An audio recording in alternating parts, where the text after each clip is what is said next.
Olá pessoal, estamos diante de mais um episódio do BPcast, na jornada de entrevistar os candidatos ao 5º Constitucional na vaga disponibilizada pelo Tribunal de Justiça do Estado de Pernambuco. Uma satisfação imensa estar aqui com vocês e principalmente com a nossa convidada de hoje, que é uma pessoa extraordinária. Quem atua em direito civil, quem atua em direito da família, eu não tenho dúvida que conhece essa pessoa. Ela vai engrandecer bastante, leve, descontraída, linda, maravilhosa, professora, que vou deixar vocês conhecerem melhor, e ela mesma se apresentar, que é minha amiga Luciana Brasileiro. Lulu, obrigado pelo aceite do teu convite, por você estar aqui disponibilizando do seu tempo, da sua entrega. É uma satisfação imensa, gosto de você de graça, e aqui a gente vai conversar de uma forma extremamente descontraída para as pessoas conhecerem a Lulu que eu conheço. E eu vou começar de antemão perguntando, quem é Luciana Brasileiro? Bom, Paulinho, muito obrigada pelo convite. Eu estou muito feliz de poder participar desse momento, porque eu acho que esse é um momento em que a gente tem a chance de democratizar o papo, democratizar a conversa, mas, sobretudo, da gente fazer com que circulem as ideias. Para mim é uma satisfação enorme poder conversar com você, poder me comunicar com as pessoas que vão nos assistir, né? Mas, sobretudo, ser recebida por você, que é esse amigo que eu também gosto de graça. Aliás, eu acho que a gente não se gosta de graça, não. Eu acho que esse gostar recíproco faz parte, na verdade, de muito tempo de trocas, de muito tempo de boas conversas, de boas risadas, mas, sobretudo, da gente saber que conta um com o outro. Então, é uma satisfação enorme poder estar aqui, poder falar sobre essa minha nova caminhada, minha segunda caminhada para o 5º Constitucional, contar um pouquinho da minha história, dizer de onde eu vim, para onde eu quero ir, né? Luciana Brasileiro, ou Lulu, como você fala muito bem. Eu sou uma mulher de 44 anos, advogada há 21 anos, advogada por escolha e muito apaixonada pelo que faço, uma advogada familiarista, militante, barriga no balcão, como eu gosto de dizer, né? Eu acho que eu amo essa expressão. As pessoas às vezes falam, mas barriga no balcão, será que é uma expressão? Eu amo essa expressão porque, na verdade, ela define muito do que a minha advocacia simboliza para mim, do que ela significa.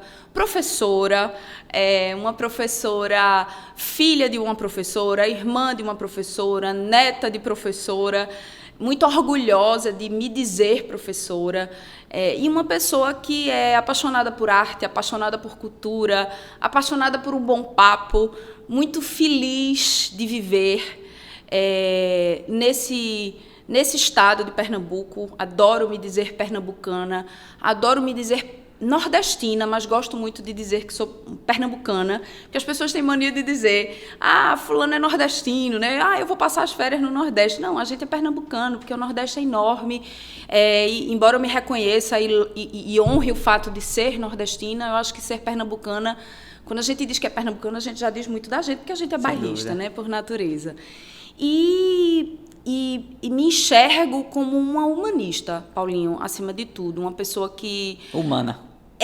Mas uma pessoa que valoriza muito as relações com o outro,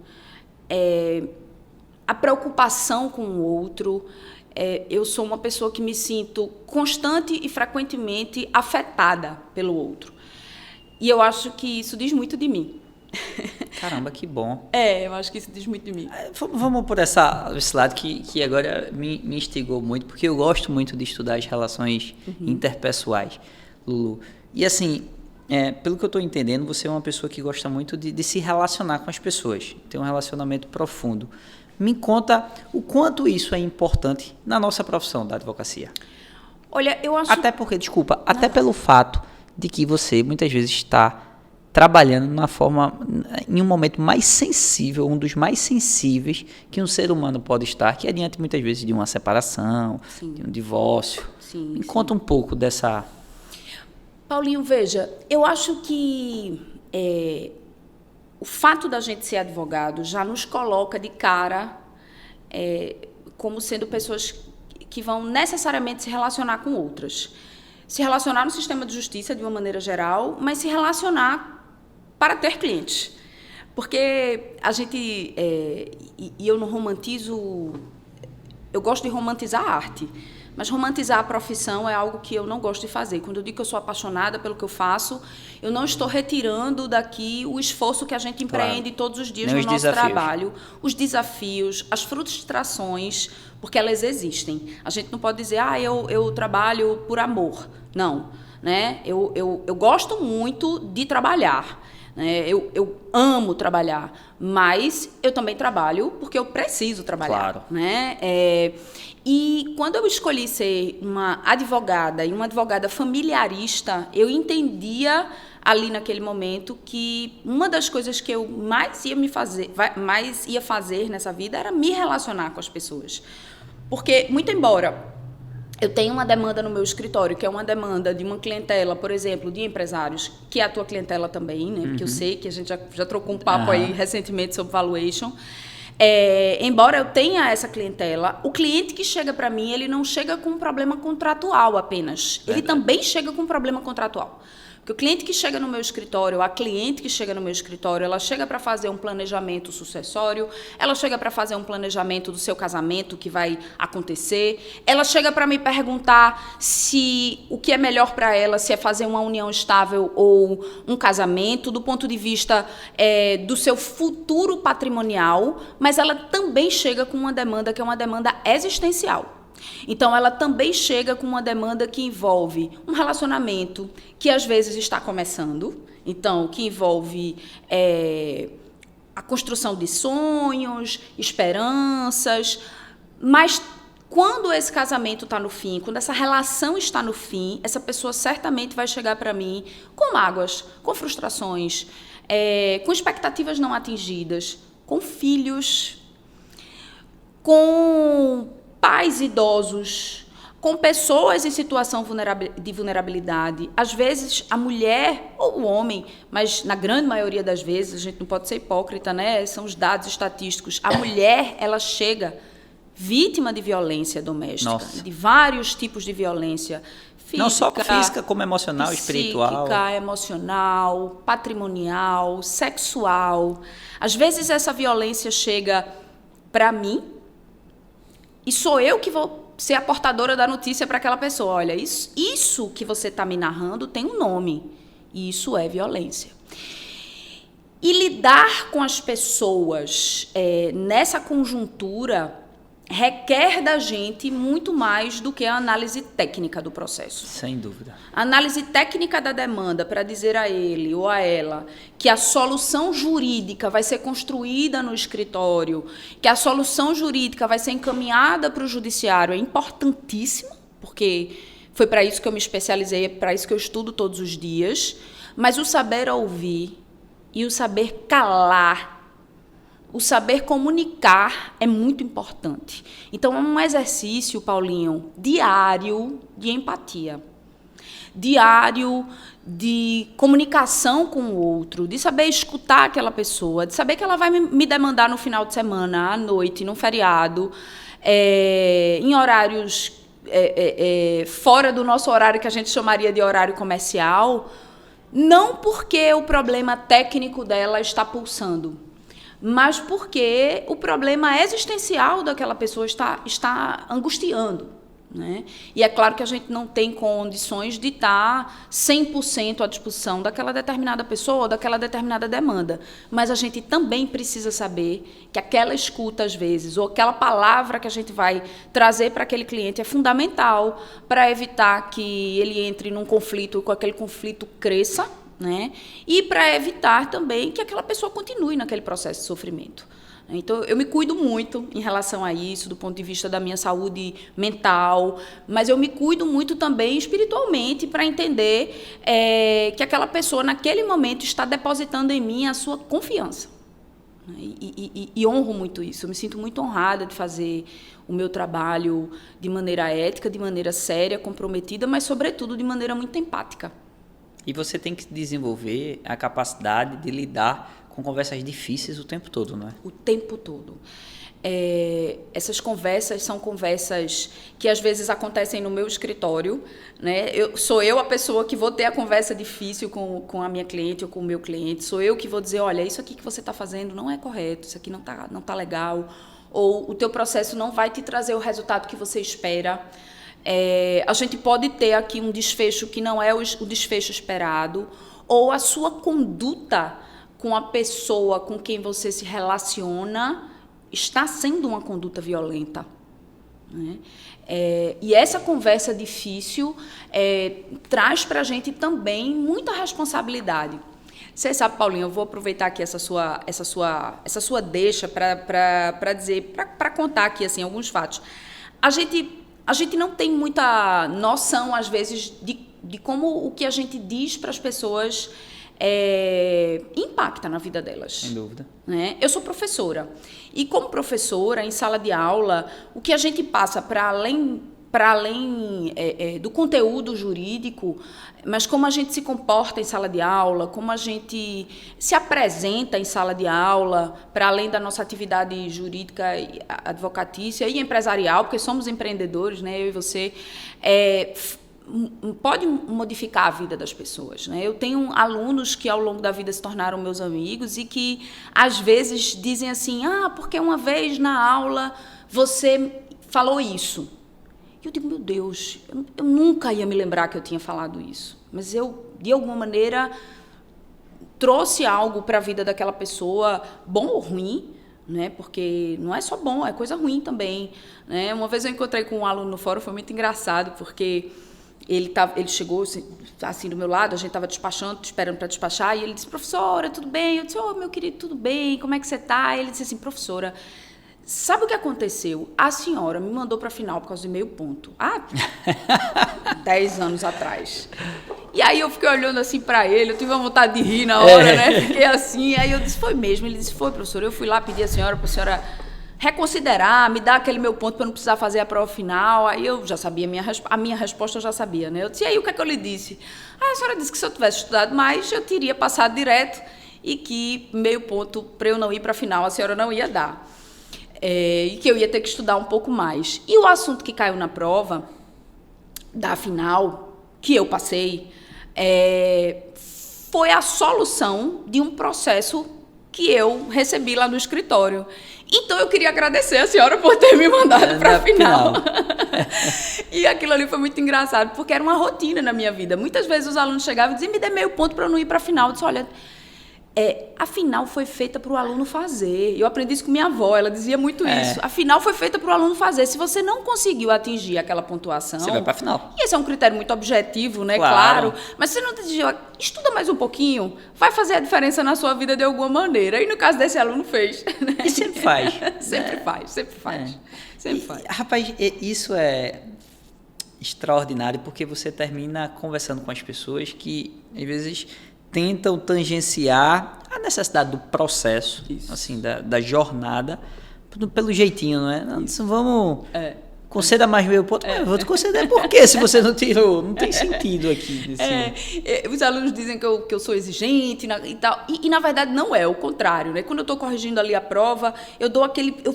Eu tento fazer, eu tento contemplar aquilo que está... Tudo que pode. Tudo que pode. Então, aquele meu ponto realmente não viria, porque certamente não tinha como. A correção já foi muito benevolente, né? Então, mas isso ficou marcado assim para mim, porque foi muito... Eu fiquei muito feliz, eu saí do fórum tão feliz nesse dia, quando ele disse assim, olha, muito obrigado, porque coincidiu, eu passei muito tempo sendo professora do 9º período, então os alunos, eles saíam da minha disciplina, no semestre seguinte eles já iam fazer a prova da UAB, já faziam alguns no 9º, mas já iam fazer a prova da UAB e vida. E eu conversava muito com eles sobre isso, eu dizia muito isso para eles, gente, isso aqui é uma etapa, vocês estão aqui aprendendo, mas o que espera vocês lá fora... é um mercado, e vocês precisam estar preparados para esse mercado, que é um mercado que eu enfrentei há 21 anos atrás, quando eu comecei a advocacia, sendo do meu núcleo familiar a primeira pessoa e a única do meu núcleo familiar que quis fazer direito, né, que resolveu ser advogada. Eu tenho 2 tias que são advogadas no meu núcleo mais extenso, e tenho uma prima, irmã, que faz parte do sistema de justiça, não é advogada, mas dentro do meu núcleo eu fui a única advogada. O meu pai, ele era engenheiro civil, a minha irmã é arquiteta, pesquisadora, uma grande pesquisadora, e a minha mãe é museóloga e pedagoga, professora. Nossa, que legal. E quando eu escolhi fazer direito, há 21 anos atrás, quando eu entrei no mercado de trabalho como advogada, eu olhei para um lado, olhei para o outro e disse, e agora? O que eu vou fazer? Eu sabia o que eu queria, eu sabia que eu queria advogar. Mas não sabia o caminho, né? Eu sabia as experiências que eu queria ter, eu sabia com quem eu queria ter a chance de trabalhar, mas eu era uma jovem advogada, né? Muito curiosa, muito interessada pelo direito, muito envolvida, mas buscando, né? E quando eu entendi que quem ia fazer por mim era eu, eu passei a dar mais valor ainda aos estudos. E foi aí que eu entendi que o estudo continuado, que era uma coisa que a minha mãe sempre dizia, minha filha, estudo não pode parar, estudo tem que ser continuado, né? Então, eu terminei a faculdade já fazendo uma especialização, e aí fui para a Universidade Federal, que foi quando eu completei, né? Fiz mestrado, fiz especialização, mestrado, doutorado na Federal. E desde então nunca mais quis parar de estudar na minha vida. Ô Lulu, deixa eu te perguntar, até pegando um gancho, antes de entrar na parte acadêmica, Sim. Me diz como foi o início da tua advocacia? Assim, as tuas dificuldades, as tuas angústias. Digo. Como foi que tu começou? Porque assim, é fácil ver o teu sucesso hoje. É fácil ver hoje, Lulu. Linda, maravilhosa, bem posicionada, direito de família. Mas eu quero falar com a Lulu lá do início. Cheia de medo, cheia de... Olha, medo é uma coisa que... medo não é uma palavra com a qual eu convivo com muita frequência, e obviamente que eu não quero ser aqui arrogante e dizer eu não tenho medo de nada. Claro que a gente tem medo, a gente tem muitos medos e a gente tem muitas inseguranças. Mas eu acho que eu sempre fui muito atrevida. Corajosa. Corajosa, boa.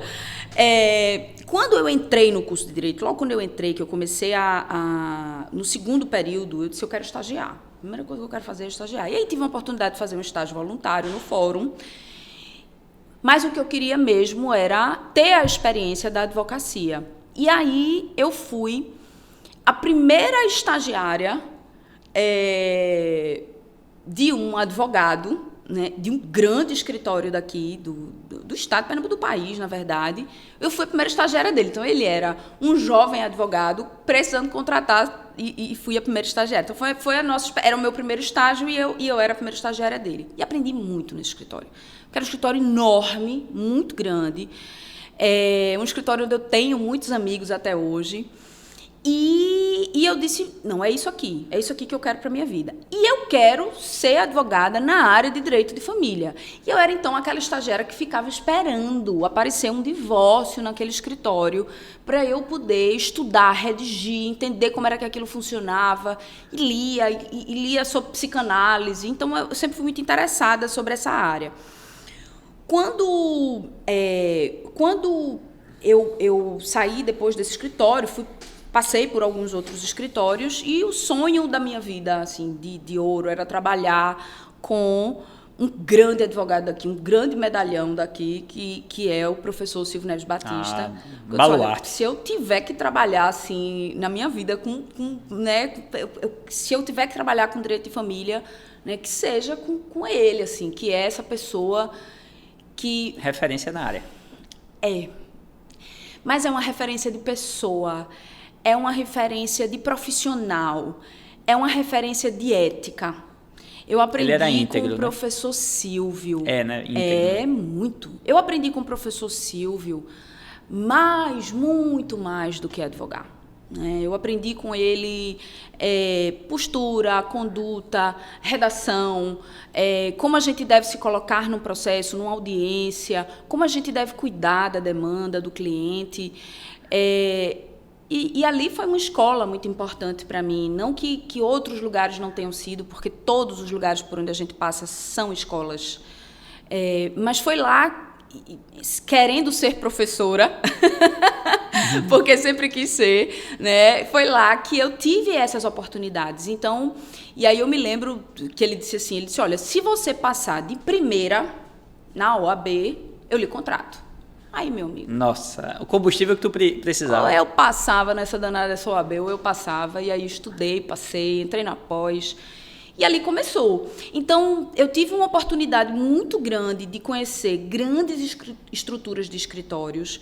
Esses escritórios pelos quais eu passei são escritórios muito posicionados, muito bem posicionados no mercado da advocacia hoje,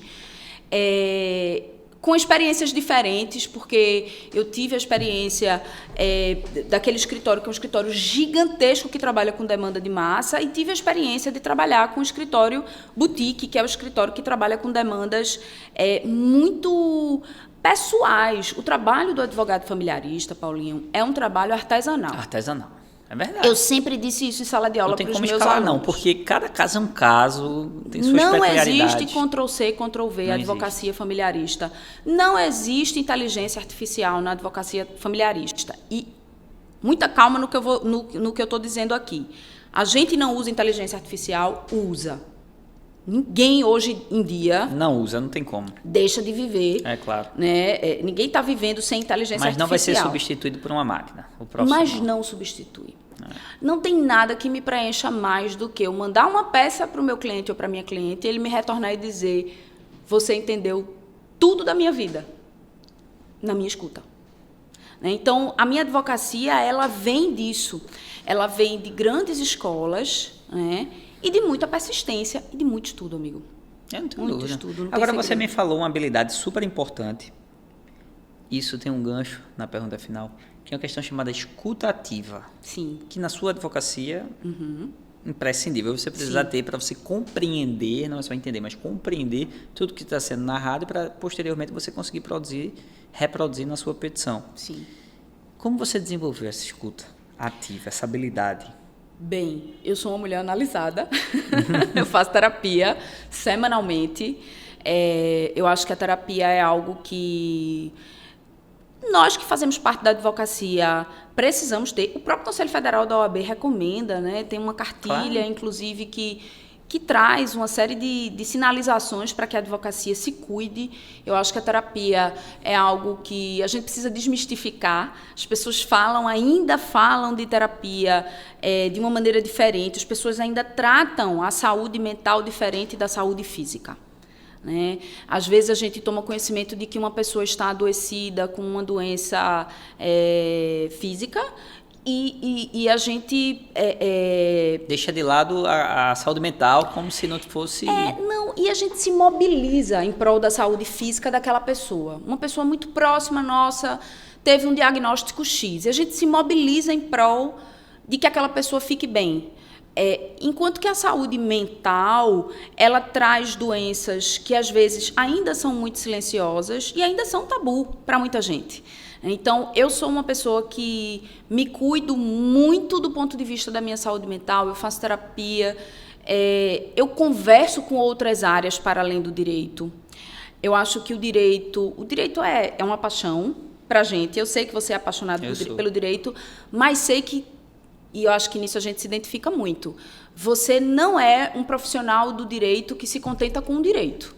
Você é um profissional do direito, e eu sou sua fã, você sabe disso, né? Você é um cara muito, muito movido, o seu combustível é um combustível diferente, porque você é uma pessoa que está conectada com outros temas. E eu acho que a escutativa, Paulinho, ela também está muito relacionada com o fato da gente não se restringir só ao direito, porque a gente precisa conversar com outras áreas. No direito de família, por exemplo, a conversa se torna multidisciplinar quando a gente tem, num próprio processo de família, um estudo psicossocial. E nesse estudo psicossocial, quando eu preciso me manifestar ali, aquela perícia não é uma perícia que eu domino, porque aquele estudo foi feito por uma por uma psicóloga e por um assistente social. E aí, como é que eu vou me manifestar tecnicamente sobre isso? Eu vou ter que conversar com psicóloga, eu vou ter que conversar com assistente social, eu vou ter que conversar com essas pessoas. No direito médico, eu vou conversar com pessoas da área da medicina, né? E, para além disso, eu sou apaixonada por arte. Eu faço parte do IBDFAM, que é o Instituto Brasileiro de Direito de Família, fazer aqui essa propaganda do nosso instituto maravilhoso. Né? E lá no IBDFAM, eu faço parte da Comissão Nacional de Direito e Arte. Eu sou a vice-presidente, minha presidente maravilhosa, minha querida amiga Fernanda Barreto, que é a nossa presidente nacional. E lá a gente faz a gente promove esse diálogo entre o direito e a arte. Porque a arte, ela mexe com a gente em outros lugares. Né? Ela tira o direito desse lugar mais frio e mais formal, né? que a gente precisa se investir, porque o direito exige da gente essa formalidade, e coloca a gente, eu acho que num ambiente crítico, porque quem gosta de arte é necessariamente crítico, mas ao mesmo tempo muito sensível. Demais, demais. Lulu, você já está começando a levar para um assunto que eu me instigo bastante. Se deixar aqui, o nosso podcast era bater uma hora, mas se deixar aqui, a gente vai passar o dia. Por sinal, Renan, traga um cafezinho aqui, que agora eu gostei dessa pergunta.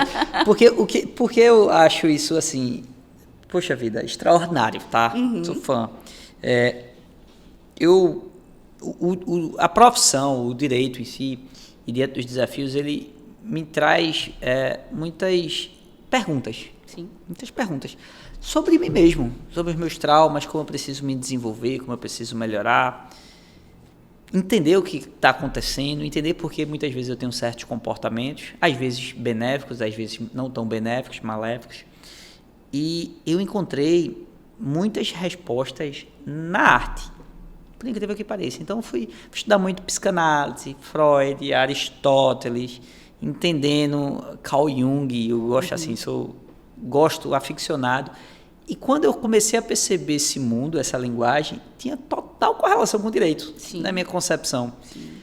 E a concepção do belo, né, para mim, eu pelo menos tenho essa impressão, que é dizer o seguinte: é tudo que o ser humano, na sua imperfeição, na sua natureza pecaminosa, ele consegue reproduzir algo que foi criado por Deus, que é algo assim na sua imperfeição. E por isso que muitas vezes eu consigo olhar uma arte, uma escultura, uma obra de arte e dizer o seguinte: poxa vida, como o ser humano tão falho consegue reproduzir assim algo, e isso encanta. Tão perfeito, tão, né? Assim, tão perfeito, isso encanta, isso traz leveza, isso traz riqueza. E a riqueza, você está entendendo qual tipo de riqueza eu estou falando aqui?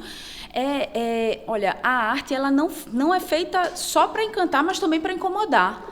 Quando você vê um quadro, por exemplo, que é um quadro que tem uma imagem de guerra, ou uma imagem de morte, ou uma imagem de um crime, você se impacta com aquilo, né? Você diz assim, olha, alguém pensou nisso, alguém visualizou e reproduziu.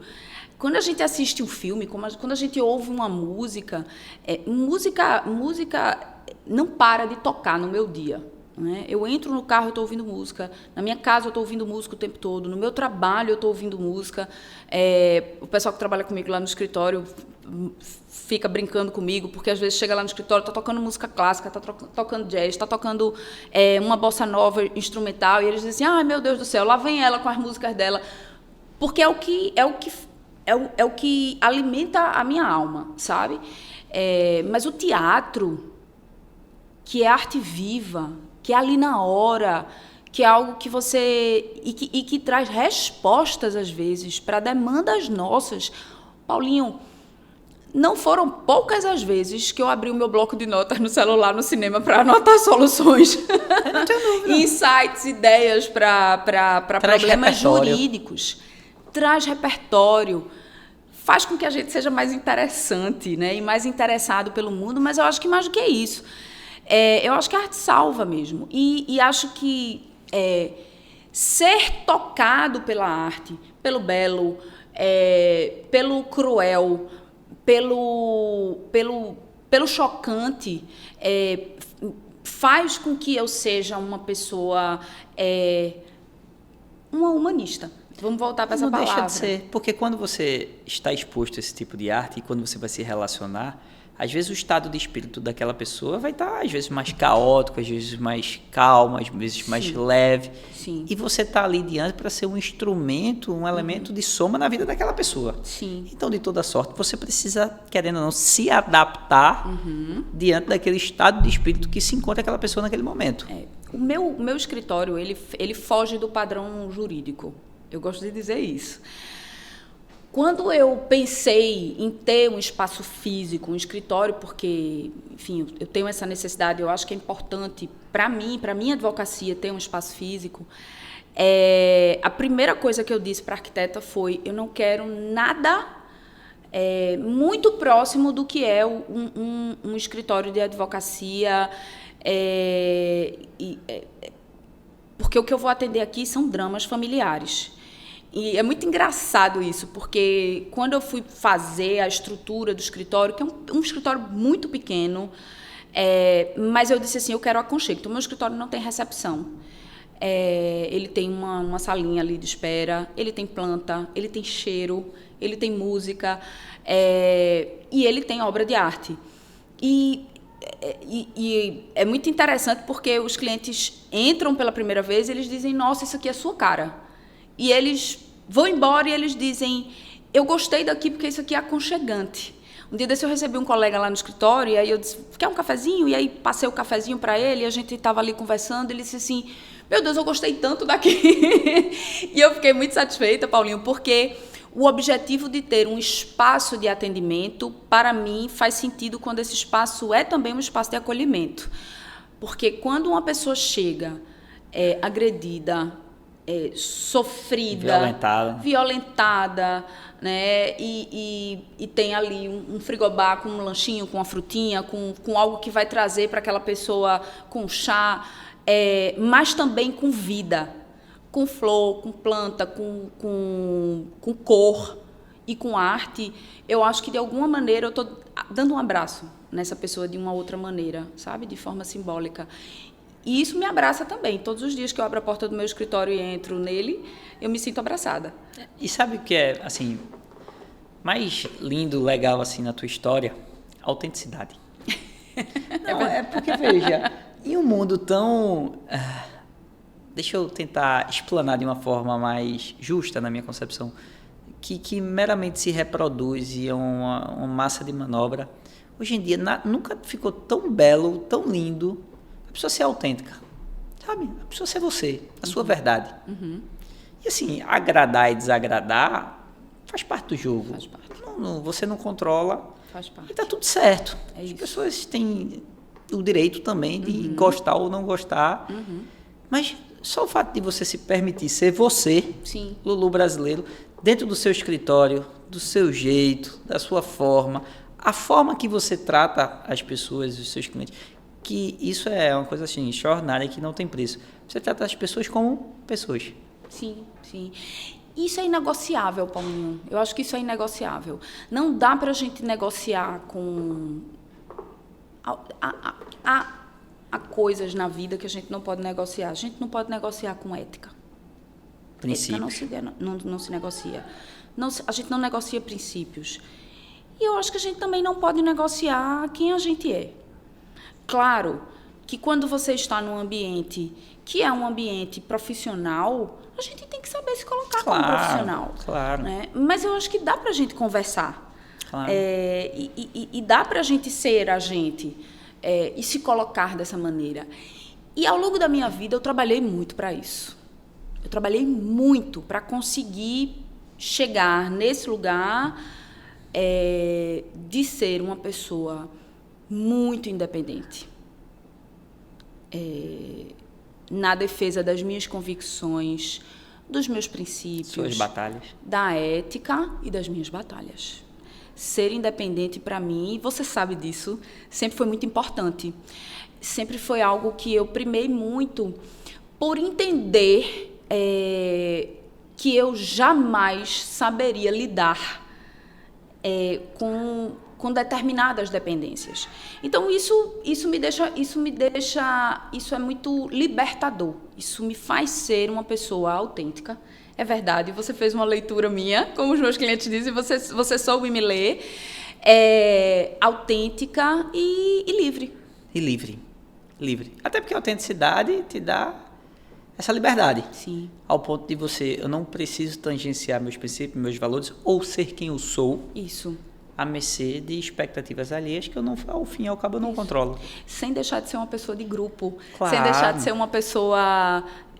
empática. Empática e que gosta muito de gente. Eu gosto muito de gente. Exatamente. Porque você é você, Lulu. Isso Tem uma passagem daquele filme Bacurau, de Kleber Mendonça, que é muito legal, porque eu até usei essa passagem na minha palestra, numa palestra minha lá do IBDFAN, em que chegam, assim, duas pessoas num bar e tem uma criança, assim, no banquinho, e eles chegam e eles não são nordestinos, vamos dizer assim. E aí tem uma criança e eles entram assim, eles olham e dizem assim, quem nasce em Bacurau é o quê? E aí o menino automaticamente responde, é gente. Que o filme faz, de alguma maneira, uma crítica, né? E aí ele responde, é gente. Né? Então, eu sou uma pessoa que gosta muito de gente. Não, isso na minha concepção, é primordial, sensacional. Ô, Lulu, me diz uma coisa. Por que a advocacia ela tem que dar esse voto de confiança a Lulu, votar em Lulu? Bom, vamos lá. Essa é a minha segunda caminhada para o 5º Constitucional. Eu fiz essa caminhada 2 anos atrás. Uma caminhada muito independente e orgânica de uma advogada raiz, barriga no balcão, de uma advogada que entende muito a importância do 5º Constitucional, de uma pessoa que entende que a advocacia tem muito a somar no tribunal, com a nossa experiência de vida, e dessa estética jurídica que é diferente da estética do julgar, né? Que é a estética do defender um lado. E eu tive 5.093 votos. Nossa. Eu fui a mais votada do Recife, a segunda mais votada de Olinda. Eu fui uma candidata que teve voto em todo o estado de Pernambuco, em todas as subseccionais. Não teve nenhuma subseccional que eu não tenha tido voto. E isso me encheu de gratidão, de orgulho e de combustível, de força para fazer novamente essa tentativa. Eu fui a 6ª candidata eleita pela advocacia, vamos dizer dessa maneira. A advocacia escolheu 5 mulheres e 1 homem, e a regra prevista no edital passado era uma regra que previa uma paridade em que a gente precisava ter 3 mulheres e 3 homens concorrendo. Então, as 2 últimas mulheres tiveram, né, obviamente, que ceder espaço para que 2 homens integrassem essa lista e essa lista seguisse para o tribunal de forma paritária com 3 mulheres e 3 homens. E isso, para mim, foi um aprendizado muito grande, mas, ao mesmo tempo, me deixou com o desejo, né, de ter, mais uma vez, a oportunidade de colocar meu nome à disposição da advocacia, Paulinho, porque não da advocacia apenas, mas da sociedade como um todo. Porque quando a gente participa desse processo, entendendo que a advocacia vai nos escolher, num primeiro momento, depois o tribunal e depois a governadora, né, o governador, quem estiver aí, com essa caneta, digamos assim, na mão. No nosso caso aqui, a governadora do estado. E quando a gente participa também assim desse processo, a gente primeiro descortina a nossa vida profissional, né, porque a gente precisa provar uma série de coisas, tem os requisitos que estão previstos no edital, então a gente precisa ter notório saber jurídico, reputação ilibada, 10 anos pelo menos de carreira ininterruptos, 5 atos processuais de processos distintos ao longo desses 10 anos, então você tem que ter ali pelo menos 50 processos junto ao Tribunal de Justiça de Pernambuco. E quando a gente coloca o nome da gente à disposição, na verdade, a gente está se propondo a servir. É uma proposta de mudar de perspectiva, de sair de uma advocacia, que é essa advocacia que hoje eu exerço de maneira muito autêntica e muito livre, né, mas para exercer uma função que é uma função pública. Quando eu coloquei o meu nome há 2 anos atrás, foi isso que eu me propus a fazer, e a advocacia disse sim para mim. Então, quando eu coloco o meu nome novamente à disposição, eu acho que o meu primeiro grande desafio, Paulinho, é contar um pouco da minha história. Não parece, mas eu sou uma pessoa tímida. Nossa Senhora! Juro, isso aí eu não tinha lido, juro. não. É difícil para mim chegar nos lugares e contar um pouco dessa minha trajetória. Para mim é muito fácil contar para você, porque você me conhece. Mas é difícil para mim chegar nos lugares e contar um pouco dessa minha trajetória, né, de uma mulher que esteve em muitos lugares e que teve o privilégio de ocupar muitos lugares, de ocupar muitos espaços, e que esses espaços vieram, eu acho que a reboque desse meu esforço. Então, quando eu me coloco à disposição, eu me coloco à disposição com essa minha bagagem, que é uma bagagem de uma pessoa que é uma advogada, que conhece a realidade da advocacia de ponta a ponta, porque, para além da advocacia, eu, como um ser político, como uma mulher política, estive na OAB durante muitos anos, e quando a gente participa da OAB, a gente tem a oportunidade de conhecer a advocacia a partir de um outro viés, que a política institucional. Ela traz para a gente esse privilégio, essa oportunidade. Então, eu fui conselheira estadual, julgadora do TED, do Tribunal de Ética e Disciplina. Eu fui uma das proponentes da primeira comissão da diversidade sexual instalada em OAB no país. Nossa, tenho maior orgulho que disso. ano isso? 2008, né? Eu fiz a proposição da instalação da comissão, e ela foi a primeira comissão instalada no país de diversidade sexual. Hoje a gente tem em todo o sistema OAB, e em outros lugares, por exemplo, o Ministério Público tem, o Tribunal de Justiça tem, mas nós fomos, digamos assim, os primeiros, né, digamos, a ter uma comissão. Presidi essa comissão, fui diretora, fui secretária-geral adjunta da OAB. E aí, quando a gente está nesse sistema, Paulinho, a gente conhece a realidade da advocacia mesmo, né? Porque, embora o meu escritório seja um escritório bem pequenininho, é uma advocacia realmente muito artesanal, mas eu sei a realidade do grande escritório e eu sei a realidade do advogado que, como eu, advoga sozinho, tem um pequeno escritório, utiliza as salas de OAB, os coworkings, mas, principalmente, estar na OAB possibilita que a gente dialogue, embora eu seja uma pessoa que more no Recife, que a gente dialogue com todo o Estado. Então, que a gente conheça a realidade da advogada e do advogado que não mora no Recife e que não tem o Tribunal de Justiça a alguns quarteirões de distância do seu escritório. Ou que tem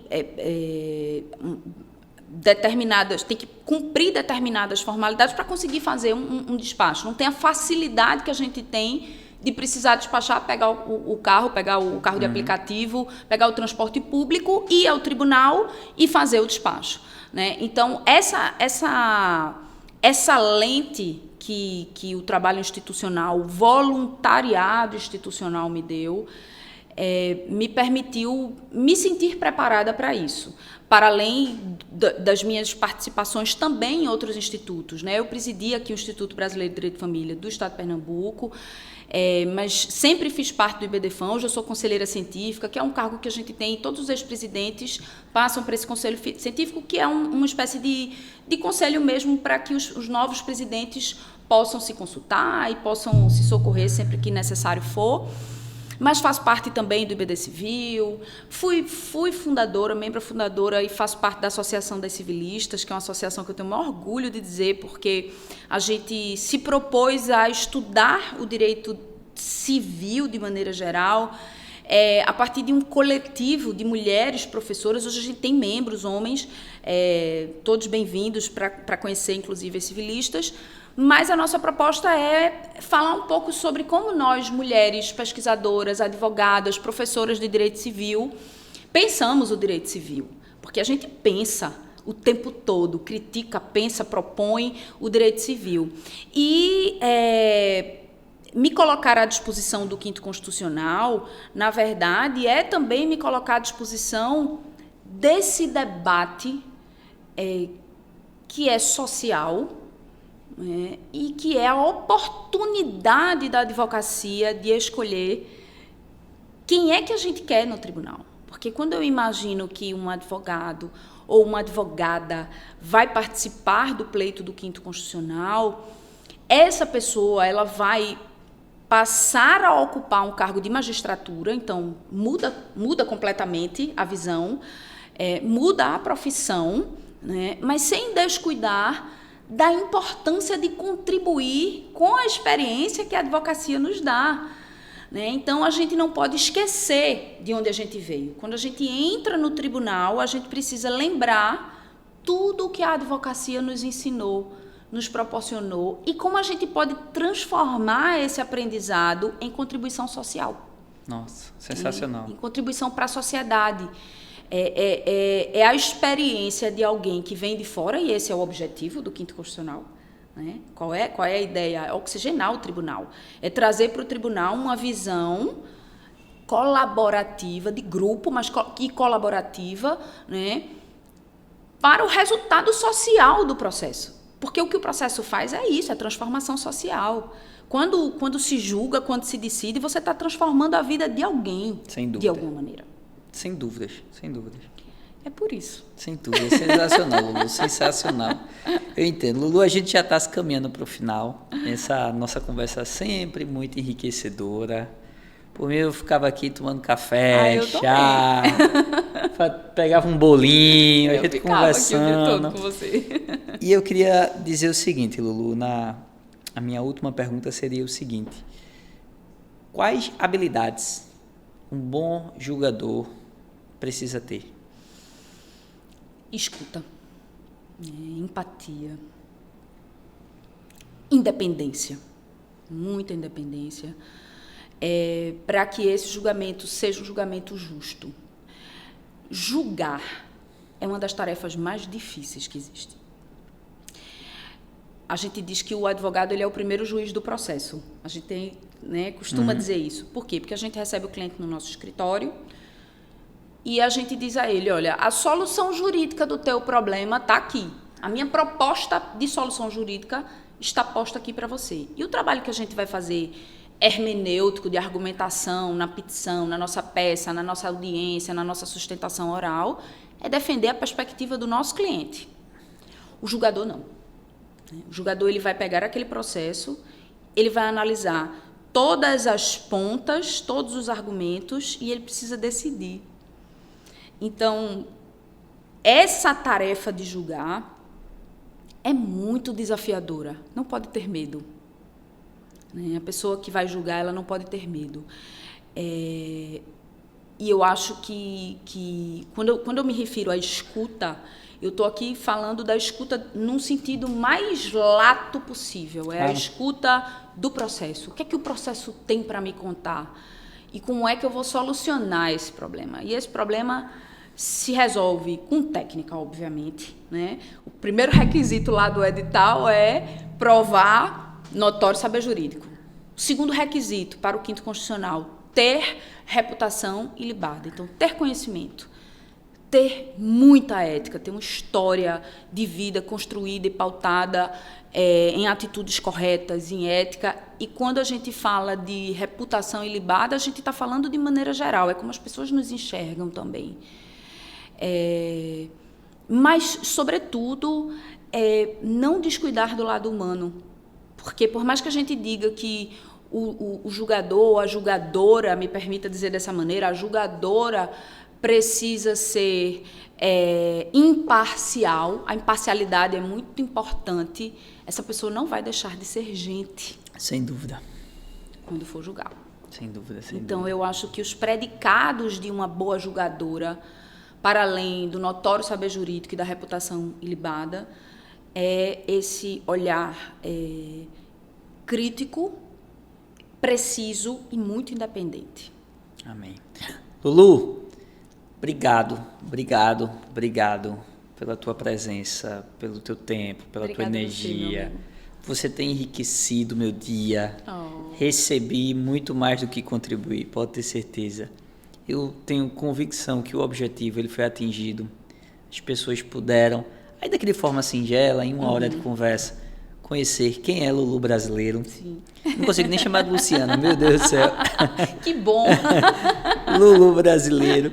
E que as pessoas, se assim for da vontade delas, quiserem votar em você, pelo menos elas vão estar muito mais convictas. Sim, sem dúvida. Será um voto muito mais consciente, convicto, de que com certeza está colocando uma pessoa, ou contribuindo para colocar uma pessoa íntegra, reta, correta, super profunda e inteligente no tribunal. Que Deus te abençoe. Obrigada, meu amigo. Amém, amém. Muito obrigada. Eu quero lhe agradecer, Paulinho, por essa escuta tão respeitosa. É tão importante a gente ser ouvida, a gente ser escutada. É muito importante. Principalmente para a gente que é mulher, né? Você me escutou de maneira muito respeitosa, então muito obrigada por isso. Mas, para além disso, muito obrigada por esse serviço que você está prestando à sociedade. O que você está fazendo aqui é um serviço muito importante. Você está ampliando a possibilidade das pessoas de conhecerem quem vai se colocar à disposição e permitindo que as pessoas façam as suas escolhas e os seus votos de maneira consciente. Uma das coisas que eu mais tenho dito é: não deixem de votar no dia 6 de outubro. Quando você deixa de votar, você está abrindo mão do seu direito, né, e você está deixando de exercer o seu poder de escolha. Veja, isso é um poder. Então, eu peço às pessoas que, se puderem me conhecer melhor, através do meu Instagram, se eu puder divulgar, claro, Paulinho@lubrasileiro, lá a gente vai estar colocando muitos conteúdos relacionados à campanha, mas em relação a mim, né? E como eu penso e como eu enxergo esse processo do 5º Constitucional, meu amigo, para que as pessoas possam fazer as suas escolhas de maneira independente, para que essa escolha possa ser feita realmente de maneira muito bem pensada, porque se existe uma característica muito positiva da advocacia é que nós somos seres críticos.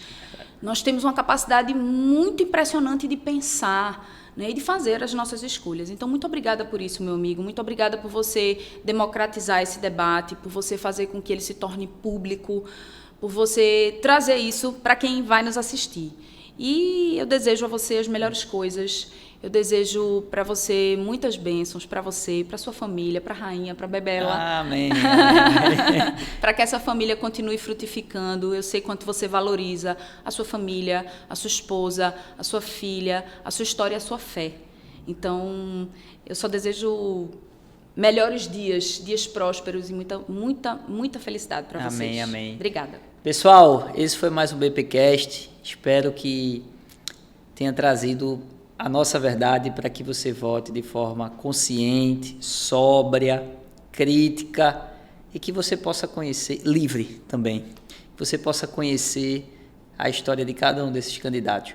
Muito obrigado e um beijo carinhoso em todos vocês.